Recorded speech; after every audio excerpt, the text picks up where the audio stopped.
Welcome to Behind Cleveland, a community-powered digital media platform dedicated to uncovering the heart and soul of Cleveland. Real stories from real people, amplifying voices, places, and spaces. And step outside the city limits with Beyond Cleveland, bringing you stories from around the nation. Tune in to discover and explore as we take you behind.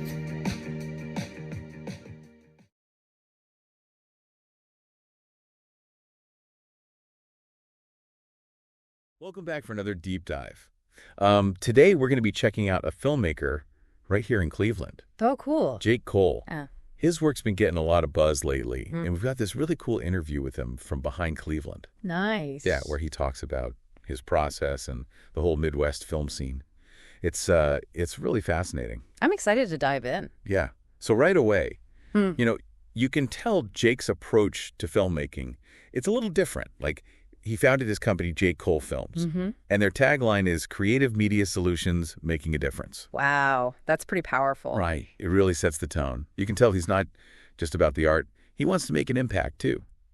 And his path to getting here was pretty interesting. Oh, yeah. How so? Okay, so he starts out, like a lot of us do. Those classic backyard horror films as a teen.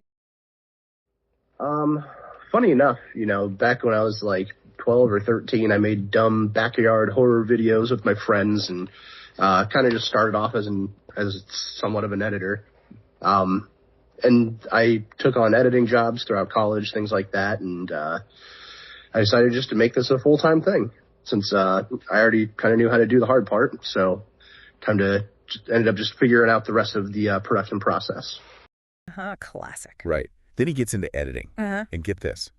He even considered a career in criminal justice. Whoa, really? That's a totally different direction, right? But then he has this experience during ride-alongs while exploring the criminal justice path. Okay. And he sees the heroin epidemic firsthand. Oh, wow. Yeah, it really shook him up. Yeah. And it totally changed his course.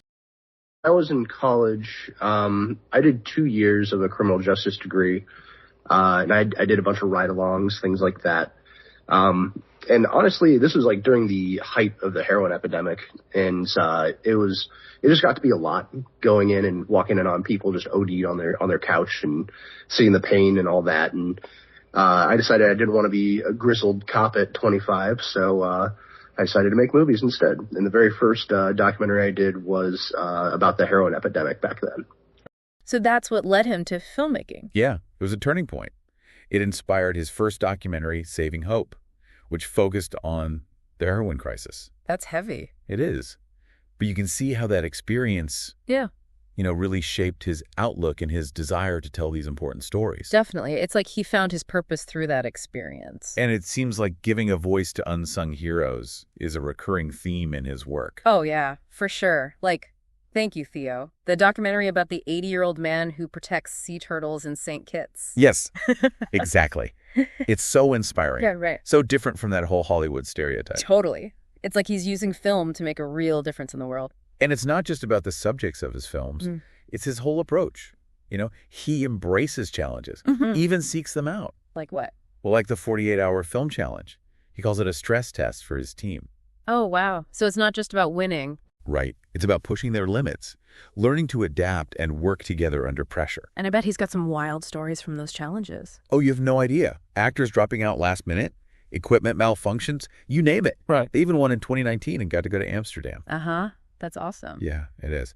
So we've talked about, his commitment to impactful stories and his collaborative approach. Right. But let's talk about his style. He mentions this recent preference for anamorphic shooting. Interesting. To give his projects that cinematic look. However, for a lot of my creative works lately, I like to shoot anamorphic, mainly because it makes things look like a movie. And that's something that's, I guess, part of my style lately. I like to be able to kind of not just figure out my style on each shoot, but at the same time, as my style is developing, I do see similarities between some of these more narrative, creative shoots. Like, for instance, that music video. For things like music videos or feature films or narrative, things like that, I have a certain shoot kind of look and profile, like LUTs and things like that I'll put on. And depending on the genre and the project, we'll even go in with a plan in mind, with a shot list and with a lookbook and all that stuff. Can you explain that a bit for our listeners who might not know? Sure. So anamorphic lattices squeeze the image horizontally during filming, and then it gets unsqueezed when it's projected. That creates a wider aspect ratio. Okay. You know, like those epic widescreen movies with those cool horizontal lens flare. Ah, I see. Yeah, it's a classic Hollywood technique. So he's bringing that Hollywood look to the Midwest, which is cool. Instantly. But he also says he adapts his approach to each project, whether it's a documentary, a music video, a narrative film. So he's not just stuck in one style. That makes sense. He seems to be all about serving the story above all else. Exactly. And that brings us to something really interesting. His views on AI in filmmaking. Oh, yeah. AI is everywhere these days. Right. And he's got this really nuanced take on it. He acknowledges the potential benefits. Like what? Well, like for editing and upscaling footage. But he also cautions against relying on it too much. Interesting.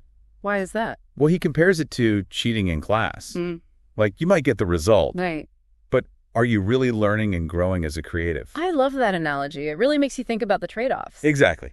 So that leads to another key question. How does he make content that resonates with audiences? Good question. Especially these days when everything is so algorithm-driven. I know, right? Every project's different, and that's something that, always keeps me on my toes at least a little bit. But the process kind of, it feels almost somewhat similar between each project because, again, at the end of the day, it's about communication. Like, for instance, with the music video, we had talked for weeks beforehand trying to figure out the locations, their wardrobe, getting shot lists together, things like that. So, yeah, it's part of that process, is figuring out the look that you want for it. But at the end of the day, my goal is to make sure that, they're happy, that whoever I'm working with has the output that either meets their expectations or goes above and beyond what they want.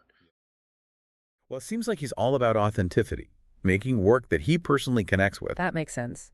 And he uses A/B testing to see how audiences react. And he talks about this idea of breaking the story, which is key to his process. We're breaking the story. Yeah, so it's basically about dissecting the narrative, figuring out the core elements, the plot points, the character arcs. Got it. And finding the best way to structure it all, like a blueprint for the film. I see. So it's all about shaping the narrative for maximum impact. Exactly. And it seems to be working. His upcoming film, Cuyahoga Kid, is getting a lot of buzz. It's this gritty Midwestern story set in the Cuyahoga National Park. Sounds intriguing. It is. So he's found a way to tap into something universal while staying true to his roots. That's pretty cool. Right. And speaking of staying true to his roots, let's talk about working in the Midwest film scene. Compared to Hollywood. Right. What are some of the unique challenges and advantages? Well, I think one of the biggest advantages is the sense of community. Yeah. It's a smaller pond. Right. So filmmakers have a better chance of connecting with each other and supporting each other's work. He's a big believer in that rising tides raise all ships idea.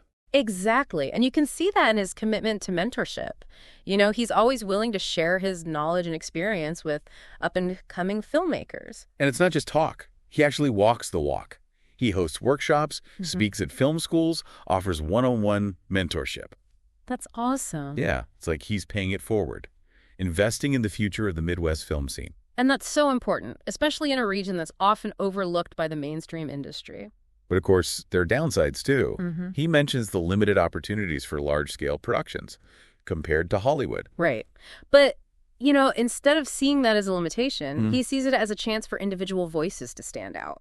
Yeah. For unique stories to be told. It's like he's saying, hey, we might not have the same resources as Hollywood, but we've got heart and we've got stories to tell. Exactly. And those stories deserve to be heard. Now let's shift gears a bit and talk about his future aspirations. He mentioned wanting to make an action musical. Oh, wow. That's ambitious. Right. It's a pretty bold move. Yeah. But it also seems so fitting, with his love for music and his willingness to push creative boundaries. I can totally see it. I bet it would be something really special, like a Midwestern La La Land meets John Wick. I love that I could already picture it. The car chases set to soaring orchestral scores. Yes, and the fight scenes choreographed like dance numbers. Oh, man. It would be epic. And who knows, maybe it'll even inspire a whole new wave of Midwestern action musicals. That would be amazing. So before we wrap up this part of our deep dive, I want to go back to something Jake said about the importance of breaking the story. Oh, yeah. That's such a crucial part of the process. Right. He talked about really dissecting the narrative, figuring out the core elements, the plot points, the character arcs. And finding the best way to structure it all. Exactly. It's like creating a blueprint for the film. And he uses some interesting techniques to refine that blueprint, like A/B testing. Where he shows different cuts to audiences and gets their feedback. Right. It's like he's treating storytelling as a science, constantly experimenting and iterating. It's a really smart approach. And it shows his commitment to crafting narratives that truly resonate with people. Definitely. So as we move into the final part of our exploration, I want to leave you with a question. What makes a story truly captivating for you? What are those elements that draw you in and make you care about the characters and their journey? Think about it. We'll delve deeper into the power of storytelling in the next part of our deep dive. That's a tough one, isn't it?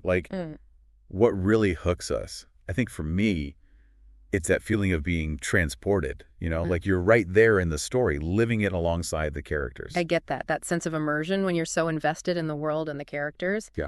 You forget about everything else. Exactly. And I think Jake's really good at creating that kind of immersive experience. Yeah. He's got this knack for drawing you in with his visuals, his storytelling. His characters feel so real. And the settings, too. Like you can practically smell the pine needles in Cuyahoga Kid. I know, right? Yeah.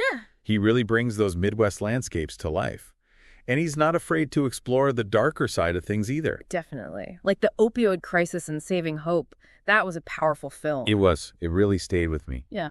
And it's all the more impactful because, it's rooted in his own experiences. Right. It's like he's saying, this is what's happening in my community, and it's a story that needs to be told. Exactly. And that's what makes his work so compelling. It's that blend of personal experience and social commentary. And artistic vision, too. Let's not forget that he's a talented filmmaker with a unique eye for visuals and storytelling. Absolutely. And he's not just telling stories for himself. He wants to empower others to find their voices, too. Yeah, his dedication to mentorship is really inspiring. Like, he's building a legacy that goes beyond his own films. It's like he's creating a ripple effect. Yeah. Inspiring a whole new generation of storytellers. And that's what's so exciting about the Midwest film scene right now. There's this sense of momentum, like something special is brewing. I agree. It's like a fertile ground for creativity, where new voices can emerge and flourish. And Jake's right there in the thick of it, leading the way. So as we wrap up this deep dive into Jake Cole's world, I think there's a bigger lesson here about the power of storytelling. Oh, absolutely. Stories connect us, they inspire us, they challenge us. And they can make a real difference in the world. So what's your story? What do you want to share with the world? That's a great question to ponder. And on that note, we'll wrap up this deep dive. Thanks for joining us. Until next time. This has been The Deep Dive, and we'll see you next time for another deep dive into a fascinating topic.